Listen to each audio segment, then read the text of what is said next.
Hey everybody, welcome back to another episode of Milwaukee Beer Review. As always, I'm Josh. And I'm Ross. And today we have a special episode on hand here. We're hitting stout season big, and we wanted to do our first really official video for Central Waters Brewing Company. We've done some stuff from Central Waters in the past on the channel, but this is the first time we've kind of exclusively done stuff from them. But even a little twist on that is we've got a collaboration brew to try here too. So just a little bit about Central Waters Brewing Company. They actually started all the way back in 1998. Their home base is in Amherst, Wisconsin, but they did recently open up a brand new tap room, which is actually where these two beers came from, right here in Milwaukee. So they're actually in the old Pabst district downtown. Really nice location over there, easy access to places like Fiserv Forum and some of the big hitter parts of the city of Milwaukee down there. So exciting, very, very glad to have them here in Milwaukee with some of their stuff like this accessible. Yeah.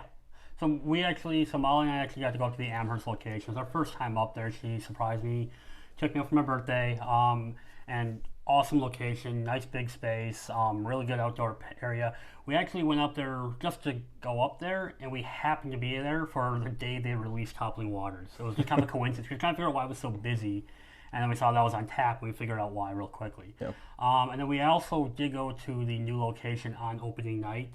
It's a great location. Like I said, they took over the old Pabst room, so they can't, because it's an historic building, they can't really do too much. They can rebrand it and do some things, or they can't move things around, knock down any walls.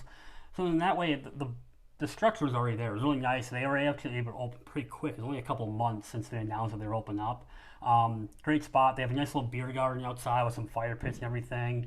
And of course, the beer is just fantastic. In our opinions, we think it's maybe the best barrel-aged program in the state. Yeah, and maybe outside of the state too. There's been very few that I've had that compare. Lots of great barrel-aged beers in Wisconsin, but consistently from beer to beer, I just think Central Waters knocks it out of the park. Yeah, agreed, 100%. So what the heck are we drinking? So today we got two different beers. We'll get into more as we get into it, but Josh has not had either one of these. I've had the privilege to have both of these so far. I'm the rookie here. So I'm really curious to get your thoughts. We're starting off with Central Waters Black Gold. So this is a oak barrel aged Imperial Stout. Very, very, very limited release. It only comes out once a year. You literally have to buy tickets ahead of time to then go buy the beer. Or buy the tickets and then you go pick up the beer. So it's not something that's readily available. We kind of got lucky that they had a bunch of these at the Milwaukee location on opening night, which is how we were able to get our hands on them. But this one comes in at 13.8%, so it's nice light pick up to start. Nice light stout here that we're going to try. So, all right, well, let's get some nose on it. Let's get a little nose on the Black Gold. Oh, it just smells. It's that bourbon taste. The bourbon notes come out very, very well. It's strong. I mean, I'm not gonna lie, it's very strong. Yeah, that oak combination with the bourbon. You've got the barrel is there, but there's just there's an overwhelming creaminess on the nose of this too. Like it just smells creamy, like toffee, oak, chocolate. Yeah. Like all kind of combined on the nose with this. There's very few beers where it's kind of like barrel-aged beers that are still like those ones that are held up on the pedestal to go get. This is one of them. This is one where it's, if you can get your hands on it, get it. If you see it tap somewhere, go there and grab it. Vanilla, heavy vanilla on the nose too. I've never had Black Gold ever, so this is going to be my first time trying it. So let's give it a shot. Cheers. Cheers, buddy.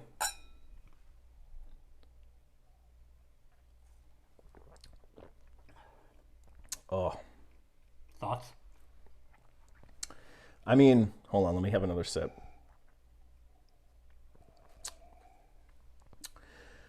There's definitely a bourbon bite on the front end.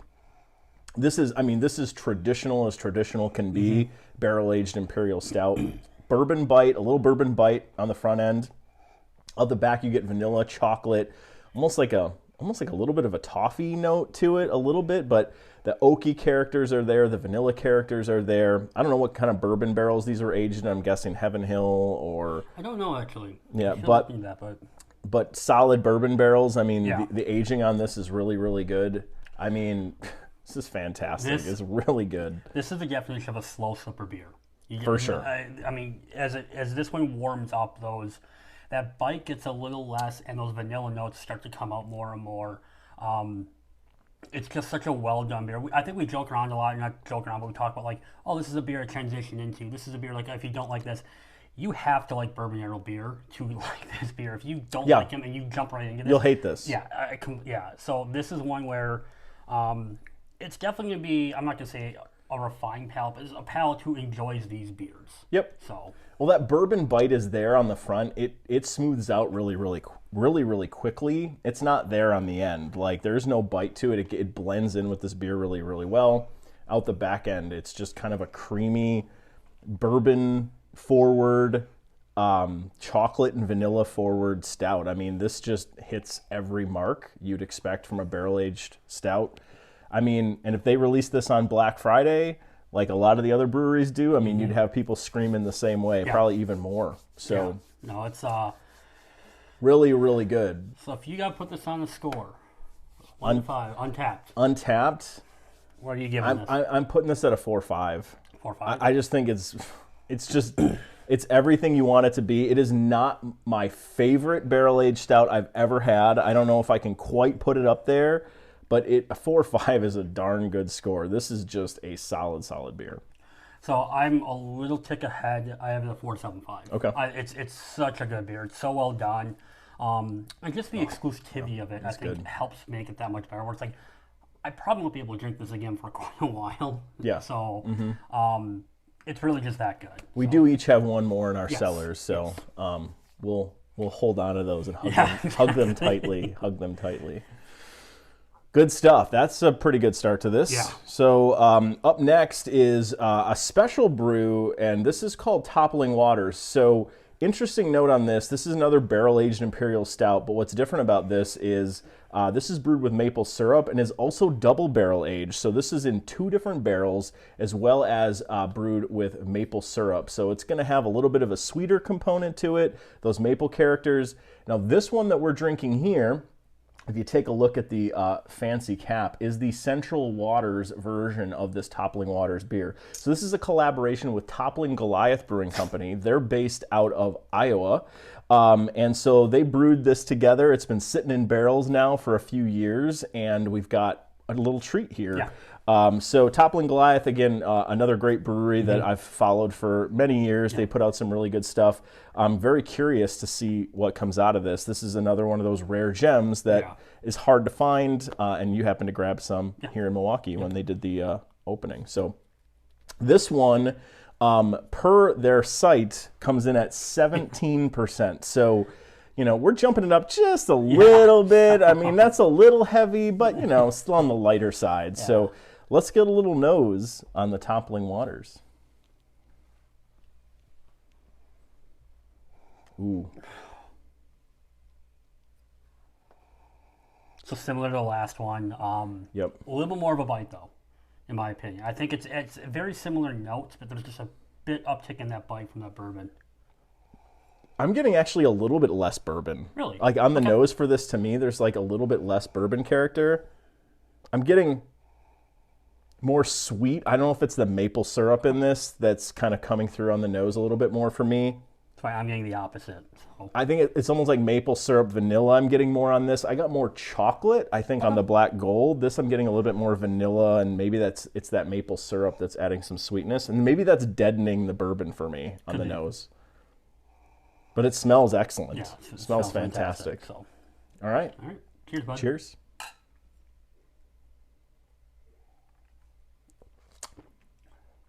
Ooh.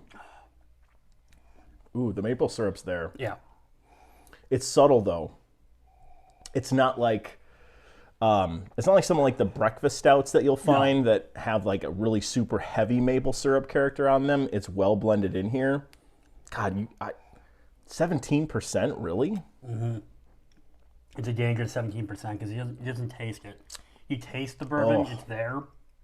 But to your point, that maple syrup balances everything out so well all the way through. And it's such a full body, dense beer that as you're taking those sips, everything, you taste the bourbon, you taste the maple syrup, you get a little vanilla and chocolate in there. But it's, again, this is a slow sipper, but it tastes so good, it could be dangerous. Wow. I'm really curious. So these are slightly under fridge temp right now. So these are probably sitting, or slightly over fridge temp, probably sitting somewhere around 50 degrees.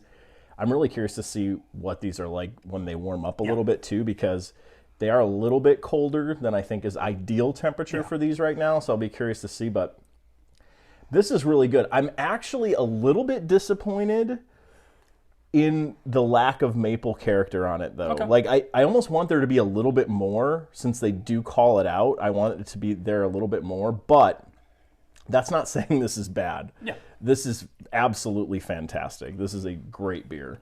And I like the subtleness of the maple. I think if it was too strong of a maple, it would take away so much from like the barrel aging and the bourbon and everything that goes into this. So I appreciate how the maple tastes in this one. This one definitely has more of a bourbon burn all the way through, front end to back end of the beer, versus the Black Gold where it dissipated. This one sticks around. I feel that bourbon burn in the back of my throat a little bit more. Yeah, I'll agree on that. Absolutely. Freaking good. Really good. Yeah.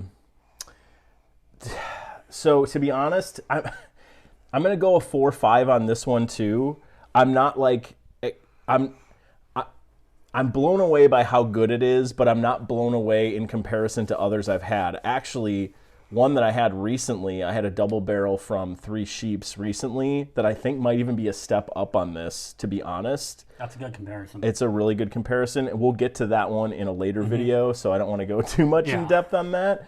But this is freaking good. Yeah. It's really good. I'm going to put it at a 4.5. I really like it. I'm going to go right there with you, 4.5. I have a Black Gold just a slight bit ahead of it. They're both great. I could easily give them both, grades. But at 4.5, it's a slight notch below, just because a little bit of a burn that you're talking about. I completely agree with that. I've had both of these. This is the first time I've actually gotten to drink them like back to back like this. Yeah. I had kind of like things in between, water, food, balance everything out. Kind of need to. Yeah. So drinking back to back, they're both great. Just a slight tick for the Black Gold. Yeah. So,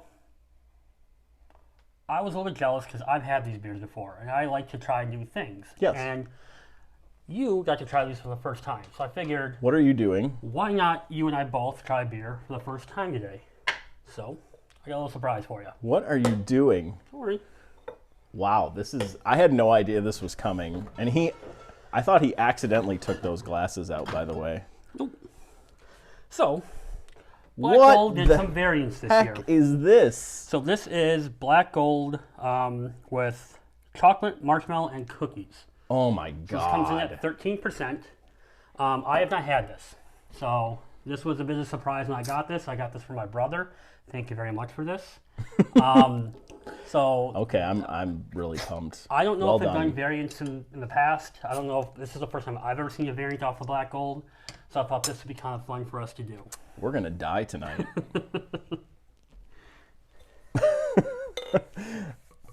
He doesn't even put it in the pour video. Totally surprised. Totally surprised. Well. So what's the notes on this? What do we got as far as... it's a Black Gold aged with chocolate, marshmallow, and cookies. There is an actual name to this. I forgot. I should have written that down. That's fair. Marshmallow Fudge cookie or something. We'll post it right here. Yeah, we'll post it right or there. There. Over here? Wherever. Both places? Now you have to. Okay. Do we have any idea ABV on that? 13%. Okay, so 13. So I looked it up beforehand and I just forgot the name. So pretty well in line with the base Black Gold. So. All right, let's get a little nose on the Marshmallow Fudge.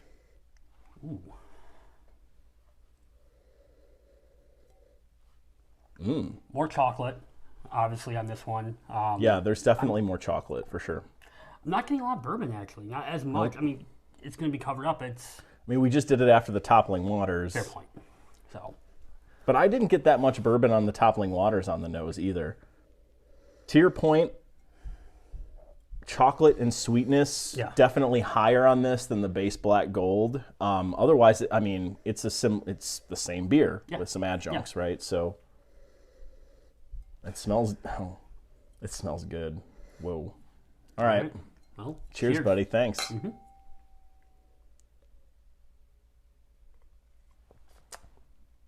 Oh my God. That's so good. I was a little worried about this because I know how much I like Black Gold, and I think adding like things to it, like I might ruin it. Nah, this is so good. This is a nice dessert beer. The marshmallow characters for sure there. You definitely can taste the marshmallows. The chocolate is kicked up a notch. All of that blends so well with a barrel-aged stout, right? I mean, we've done a million reviews on these types of beers on the channel. This is way up there for me, though. I mean, the fudge notes on that is so good. I think it's oh yeah, it's hard to say because I don't want to say like it's subtle, but it's not overpowering, but it's definitely there. It's nothing is standing out like heavily over any of the other components. Well balanced, but they're all there. You got to give them a lot of credit for that because you could very easily take something like that and make it way overpower everything else going on in the beer. But all the characteristics of a barrel-aged stout are here, and you do get those marshmallow and that fudgy character to it in a different degree than you get on the base Black Gold, for sure. It's well done. And again, like I had no idea what to expect with this. I was like, okay, I'm not really that keen on it. We'll see. I'm blown away by this. This is much better than I thought it was going to be. All right. Well, if I'm going to put this one in Untappd, I'm going up to the 4.75. This is definitely a step up on the Black Gold where I had it.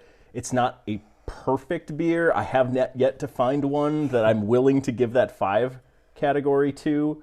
But this, I thought about it for a second, but I don't know that it's quite there. But dang, is this awesome! This is fantastic. So I'm actually going through the 4.75. I really enjoy. I'm really surprised because when I think of barrel-aged beers, I like the bourbon bite. I like to have that kind of booziness that goes along with it. I didn't think a dessert style I would like that much, but this blows me away. Like this is so well done. It's so well balanced. The fudge is fantastic on it. Yeah. And I mean at 13%. It's dangerous. Absolutely. All 3 of these are insanely dangerous. You don't get that. You'd never guess just trying it. Yeah. I mean, if you know your beers, you know. But wow, good stuff. Nice surprise, Ross. Cheers, buddy. Well, that completes our first official dedicated Central Waters video. I don't think we could have done it in a better way than that. So thanks everybody for checking out this video, and thank you Central Waters for being so good at what you do. Check out the rest of our stuff. You can find us on the rest of our social media channels. We're on Facebook, we're on Instagram, we're on Twitter, we're on Untappd. We are also obviously here on YouTube. So like, comment, subscribe, hit the little bell icon. You'll get notifications as we release new content every week. And we are celebrating Wisconsin breweries and a little bit outside of that as we get some great stuff in here with collaboration stuff like Toppling Waters and from Toppling Goliath. And we've got a lot more of this content coming. So stick around, check out more videos, and we'll see you in the next episode. Thanks, everyone. Bye-bye. Bye.